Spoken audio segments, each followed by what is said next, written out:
Late August 1944, 06:15 hours, Observation Post 4, Pargny, France.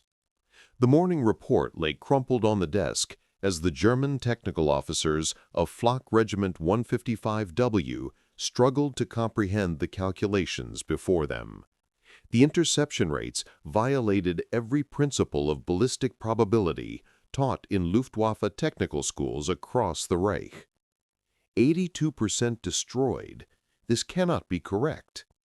Through their field telescopes, German observers had watched something that contradicted everything their intelligence services claimed about Allied anti-aircraft capabilities. The V-1 flying bombs, launched toward London before dawn, were being destroyed at rates that defied all logic. They weren't being intercepted by fighters forced into dangerous pursuit curves. They weren't snagging on barrage balloon cables. They were being destroyed by anti-aircraft fire over the coastal gun belt, shells detonating with impossible precision around the missiles, somehow exploding near them rather than requiring direct hits. At the headquarters of Flak Regiment 155W in the Chateau d'Eau, Oberst Max Wachtel, commander of the entire V-1 offensive, received these reports with growing alarm. Over the course of the V-1 campaign, the proportion of flying bombs destroyed by coastal guns had risen from 17% in June to 74% by late August, hitting an astonishing 82% during one extraordinary day in the final week of August 1944. It marked the beginning of the most profound technological shock German weapons scientists would face in the entire war. What neither Wachtel nor any German scientist knew was that they were witnessing the deployment of one of World War II's most closely guarded secrets, a technology protected at a classification level equal to the atomic bomb project. The proximity fuse, or VT fuse in Allied code, was systematically destroying Hitler's terror weapon with a precision German physics insisted was impossible. The story began 10 weeks earlier, on June 13, 1944, exactly 1 week after D-Day. In response to the Allied invasion of Normandy, Hitler unleashed his long-promised Vergeltungswaffe, the vengeance weapon, against London. At 4:25 a.m. on June 13th, the first V-1 struck the city, landing on Grove Road in Bow, destroying a railway bridge and nearby homes. 6 people were killed, 30 injured, and 200 left homeless. The weapon represented years of German development, a pilotless aircraft powered by an Argus AS-109.014 pulse jet engine, carrying 850 kilograms of amytal at 640 kilometers per hour. It was the world's first operational cruise missile, and German High Command believed it would bring Britain to the brink of collapse. Major Walter Dornberger, head of the V-weapons program at Peenemünde, had calculated that even a conservative 25% success rate would deliver more explosive power to London than the entire Blitz of 1940 to 41. Each V-1 cost roughly 5,000 Reichsmarks to produce, far cheaper than a manned bomber sortie and with no risk to air crews. At Peenemünde, German scientists were confident. They had pioneered advanced rocket technologies, deployed operational jet aircraft, and now fielded the first cruise missile. Dr. Robert Lusser, designer of the V-1's control system, calculated that Allied interception was nearly impossible. The flying bomb traveled at 640 kilometers per hour at altitudes between 600 and 2,700 meters. British fighters needed speeds exceeding 650 kilometers per hour just to intercept it. To destroy one, they had to close to within 200 meters. Any closer risked being killed by the explosion. As for anti-aircraft fire, the probability of a direct hit on such a small, fast target was calculated at less than 1 in 10,000 shells fired. This wasn't propaganda, it was solid ballistic science. Conventional timed fuses required accurate tracking, precise calculations, and manual fuse setting and perfect timing. With the V-1 speed, gunners had perhaps 30 seconds from detection to engagement. Oberst Max Wachtel, commanding Flak Regiment 155W, understood these limitations from years on both sides of anti-aircraft warfare. During the campaign, the Germans would launch 9,521 V-1 missiles from ground sites against England, with thousands more targeting other locations, bringing the total to roughly 25,000 V-1s deployed during the war. But within days of the first launches, troubling reports began reaching German intelligence. British anti-aircraft defenses were adapting with suspicious speed. By late June, interception rates had risen from 10% to 24%, higher than predicted, but still explainable. Then came July, and the numbers became impossible to rationalize. German technical officers noticed British gunners claiming V-1 kills with astonishingly low ammunition expenditure. Observers on the French coast watched V-1s flying steadily toward London, suddenly surrounded by flak bursts, then tumbling from the sky, despite explosions appearing too far away to be direct hits. Unknown to German intelligence, they were witnessing the effects of proximity fuses, devices that transformed near misses into lethal blasts. The technology had already been operational in the Pacific since January 1943, when USS Helena shot down a Japanese dive bomber with shells that detonated by sensing proximity to the target. German intelligence had missed the truth completely. The Oslo report of November 1939 had mentioned research into proximity fuses, but German scientists dismissed the claim as deliberate misinformation. Germany itself had attempted to create similar technology. More than 30 separate designs were explored, yet none ever reached operational readiness. German engineers had concluded that proximity fuses were simply impossible to build. The technical obstacles appeared overwhelming. Miniaturizing radio transmitter receivers small enough to fit inside artillery shells, designing vacuum tubes capable of surviving 20,000 Gs of acceleration, creating batteries that could remain inert for years and then activate on command, and achieving the level of precision manufacturing needed for mass production. And yet, by August 1944, American factories were turning out 40,000 proximity fuses every single day. In the final week of August 1944, the proximity fuse reached its peak effectiveness. The British had reorganized their entire anti-aircraft defense network. Their guns were now guided by American SCR-584 radar units that provided fully automatic tracking. More importantly, the guns were firing shells equipped with VT fuses specifically modified to counter the V-1 threat. The Royal Artillery and the RAF Regiment relocated from the North Downs to concentrated positions along the south coast, forming a dense defensive gun belt. This relocation ensured that any unexploded shells fell into the sea, where they could not be recovered by Germany. When a V-1 crossed the British coastline, it entered a kill zone where technology overpowered mathematics. The SCR-584 radar locked on to each missile, calculated its course, and fed firing solutions directly to the guns. Inside each proximity fuse were miniature radio transmitter receivers built with vacuum tubes engineered by Sylvania Electric and Western Electric. When the returning signal indicated that the shell was close to a V-1, Firetron switches triggered the detonator, blasting steel fragments through the missile's thin skin.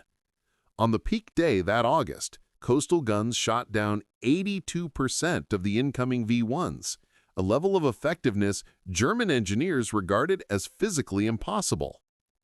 The reports of 82% interception rates sparked emergency meetings within the German High Command.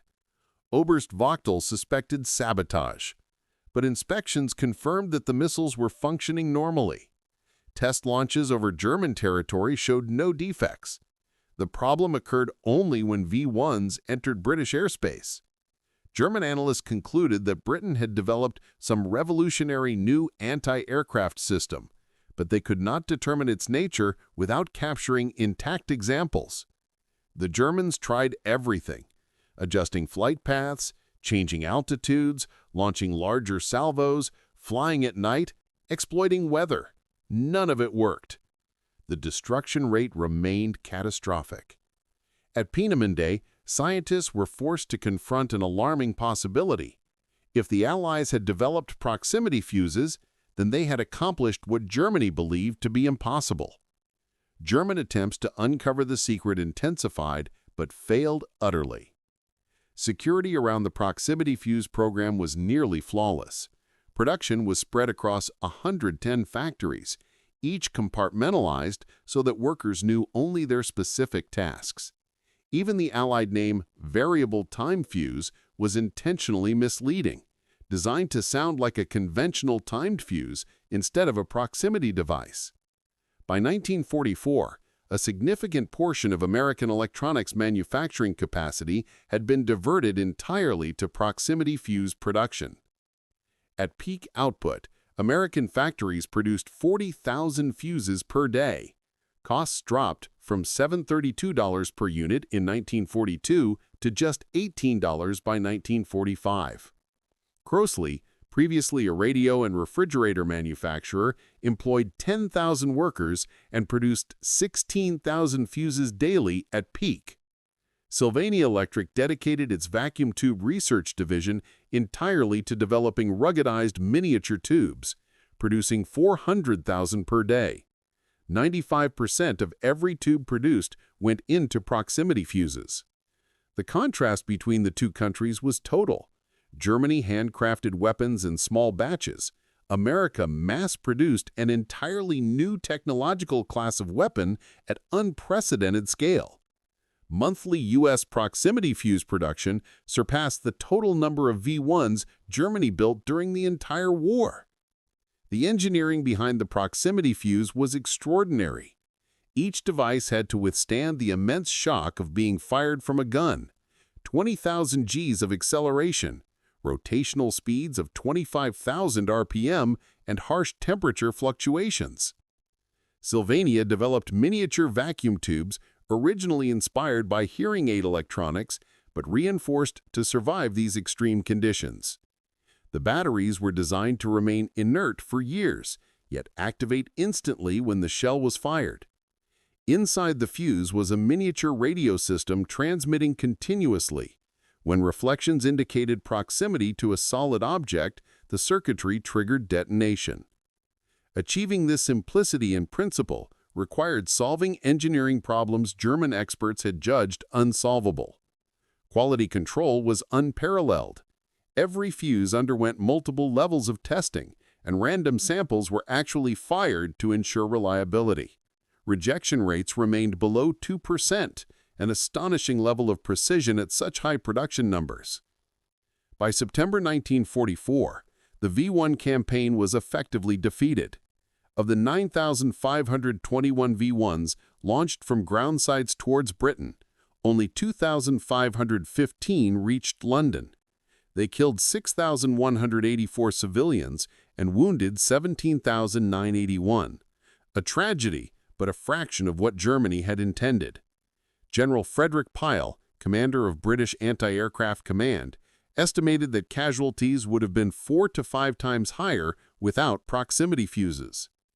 The proximity fuse saved London from devastation. Germany shifted to night launches and turned to the V-2 rocket, whose supersonic speed made interception impossible. But these desperate measures failed to achieve any strategic leverage. The V-1 became an expensive failure, draining resources that Germany badly needed elsewhere. Germany's inability to detect or understand the proximity fuse remains one of history's most severe intelligence failures. Despite extensive networks and high technical skill, German analysts never understood the nature of the weapon that was destroying their missiles. The program remained secret throughout the war. Not a single intact proximity fuse fell into German hands during the V-1 campaign. Even during the Battle of the Bulge, when German forces captured an American ammunition dump containing proximity fuse shells, they never realized what they were looking at. The Germans' conviction that such devices were impossible prevented them from recognizing the evidence they already possessed. After Germany's surrender, interrogations revealed that the German scientific community had absolutely no understanding of proximity fuses. Oberst Max Wachtel told Allied officers that they had suspected Britain might be using better radar or improved rapid-setting time fuses, but they had never imagined a shell capable of sensing its own target. German scientists who were shown captured American VT fuses reacted with disbelief. They could not accept that vacuum tubes had survived the acceleration of gunfire, that batteries could remain viable after years of storage, or that such circuitry could function after being blasted from an anti-aircraft gun. They estimated that Germany was at least 10 years behind the United States in this field. Dr. Merle Tuve, who led the proximity fuse development at the Johns Hopkins Applied Physics Laboratory, later reflected that the program succeeded because scientists, engineers, and factory workers collaborated systematically, something authoritarian systems could not replicate. The proximity fuse demonstrated that World War II was decided as much in laboratories and factories as on the battlefield. While Germany chased exotic miracle weapons, the United States invested in technologies that multiply the effectiveness of existing weapons. The proximity fuse increased the effectiveness of every anti-aircraft gun by a factor of 5 to 10 times. Secretary of the Navy James Forrestal remarked, "The proximity fuse has helped blaze the trail to Japan. Without the protection this ingenious device has given our fleet surface ships, our westward advance would not have been so rapid, and the losses in men and ships would have been immeasurably higher." The V-1 program relied heavily on forced labor. Tens of thousands of concentration camp prisoners died in the underground facilities that built the missiles. Meanwhile, American workers voluntarily put in long hours for good wages, often unaware of what they were making, but fully aware that it mattered. At Sylvania's plant in Ipswich, over 5,000 women worked 12-hour shifts manufacturing specialized components. Only after the war did they discover that they had helped protect London from Hitler's terror weapons. The secret of the proximity fuse held completely firm. Even British anti-aircraft crews did not know what made their ammunition so effective. They simply received special shells with strict accounting rules. Every proximity-fused round fired at a V-1 was recorded. Any unexploded shell was secured immediately. Naval vessels patrolled the English Channel specifically to prevent the Germans from recovering dud rounds. This absolute secrecy came at a heavy cost. Allied ground forces were forbidden to use proximity-fused artillery until December 1944. Thousands of soldiers died because the technology was considered too valuable to risk falling into enemy hands. But using it against the V-1s was viewed as essential. The survival of London during the invasion period was critical. For Germany, the V-1 program consumed immense resources while providing almost no strategic benefit. The roughly 25,000 V-1s launched during the war cost millions of Reichsmarks and diverted manpower and material from desperately needed fighter aircraft and anti-tank weapons. The use of slave labor added a moral weight to its failure. Proximity fuses were defeating weapons built at the price of human suffering, a contrast fully appreciated only after the war. The proximity fuse marked a transformation in warfare. It represented victory through engineering, production, and system-wide efficiency, rather than through individual superweapons. It proved that modern conflict was ultimately a contest of industrial systems rather than mere military units. Before saving American ships in the Pacific and contributing to Japan's defeat, the proximity fuse had saved London. The German personnel watching V-1s fall from the sky never understood why. The technology that defeated them was unimaginable within their scientific worldview. The shift was dramatic. Before proximity fuses, shooting down a single V-1 required an average of 2,500 heavy anti-aircraft shells. With proximity fuses, the number dropped to around 100. The coastal gun belt's interception rate jumped from 17% to 82% in just 10 weeks. This success had nothing to do with bravery or training. It came from producing advanced technology on a scale Germany could not conceive of or match. The United States had mobilized nearly its entire electronics industry, employing more than 80,000 workers and spending over $1 billion to produce 22 million fuses. The proximity fuse was declassified in September 1945. The War Department's announcement began with the words, "One of the most important weapons developed during the war, surpassed in effectiveness only by the atomic bomb." For German scientists who had struggled to explain the V-1 failures, the truth brought clarity and humiliation. They realized they had not been defeated by strategy or battlefield skill, but by an industrial capacity they never imagined. Post-war interviews revealed their astonishment. They had believed the V-1 was the pinnacle of weapon development. Learning that it had been countered by inexpensive, mass-produced electronic devices costing under $20 was devastating. They had lost not to superior soldiers, but to assembly lines. Proximity fuse technology went on to shape modern air defense systems, radar altimeters, and electronic warfare tools. For the former German weapon designers, it remained a lasting symbol of their wartime blind spots. The proximity fuse proved that in modern war, producing good technology in massive quantities matters more than creating a few extraordinary weapons. Germany built ingenious but limited run designs. America built effective systems by the millions. On that remarkable day in late August 1944, when proximity-fused shells destroyed 82% of all incoming V-1s, the very nature of warfare shifted. The German personnel launching their vengeance weapons never understood what invisible technology was destroying them. They had done everything correctly within their own framework, developed advanced weapons, trained specialist crews, and pushed scientific boundaries. Yet they were defeated by mass-produced electronics beyond their imagination. The proximity fuse saved London through thousands of precisely timed detonations, each made possible by technology German scientists believed could not exist. It became a triumph of industrial democracy over authoritarian engineering, of mass production over handcrafted perfection, of simple, scalable solutions over complex wonder weapons. The Germans never understood what was bringing their V-1s down in flames. They were beaten by a secret they could not conceive, and by an industrial power they could never equal. In the end, the proximity fuse turned Hitler's vengeance weapon into London's salvation. The Germans never understood how or why until long after it no longer mattered.